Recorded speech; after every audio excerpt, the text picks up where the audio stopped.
I apologize. In my last video, I mentioned walking in your garden, looking at your garden, and you will find some things that if you stay inside and you're not observant, you're gonna miss.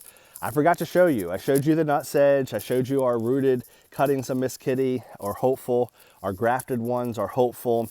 And I showed you some pretty blooms, but I didn't show you this pesky pest.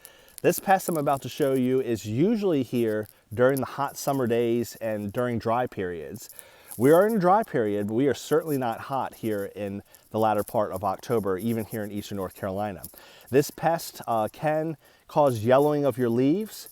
It is more common when you spray insecticide because when you do that, you're eliminating beneficial bugs that would normally take care of it. And what I'm talking about are spider mites. I tend to not have a huge issue with spider mites because I don't spray unless I have to. So again, leading up to a rose show, I'll do it.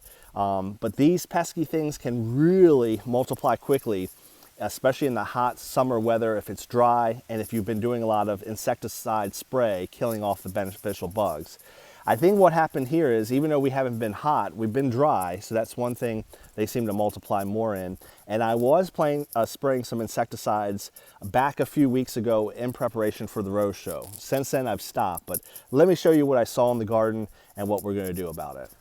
So by no means is this a major problem in the garden. I've had some cases where the roses are really turning yellow and they're falling off, and on especially the lower part of the bush, it can defoliate some of these rose bushes. And what I mean by that is really sucks the life out of the roses. But what I noticed on this hot princess, even up high, is notice this slight yellow discoloration of the leaf. You know, it just looks like it's not as vibrant as it otherwise would be. Notice it a lot with this.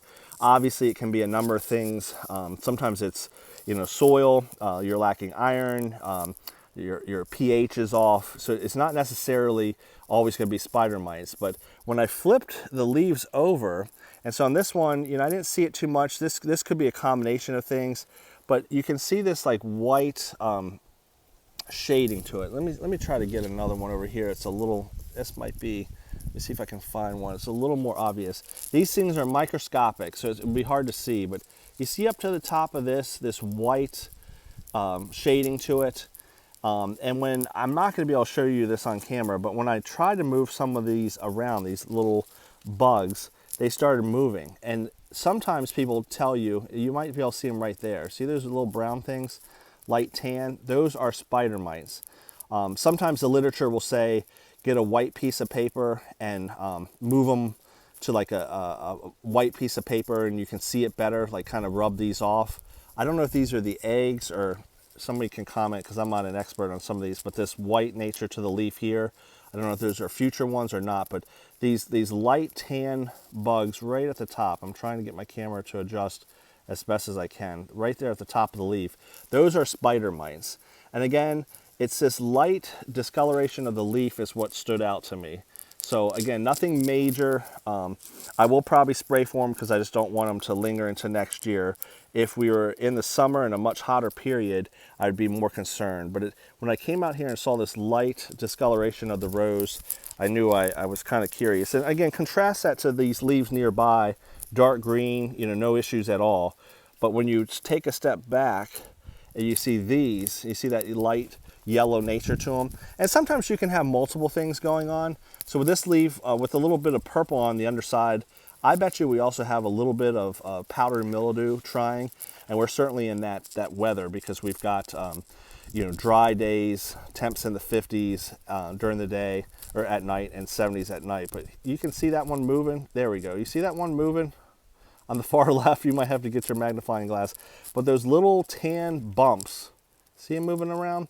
Those are spider mites, and they are sucking the life out of that leaf. We're in the fall, it doesn't really matter.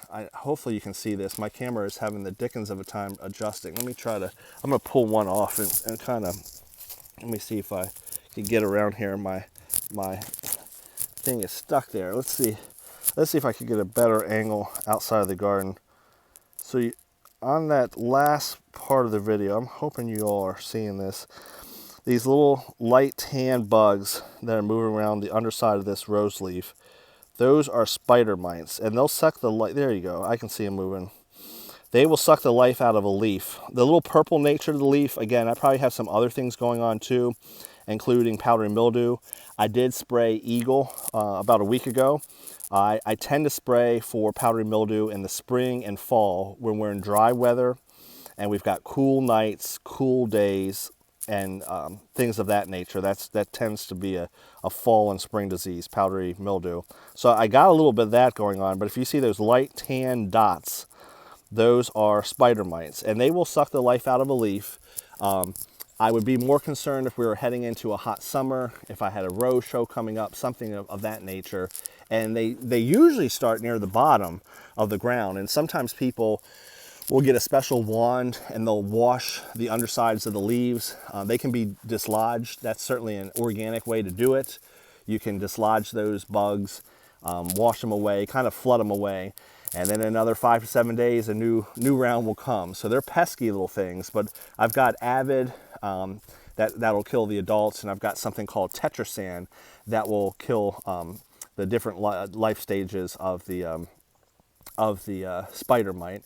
And the reason why I am going to spray is while we're not in an active period, we're heading toward winter, I have enough discoloration on these roses, this one Hot Princess. I really just want to enter next year as clean as possible.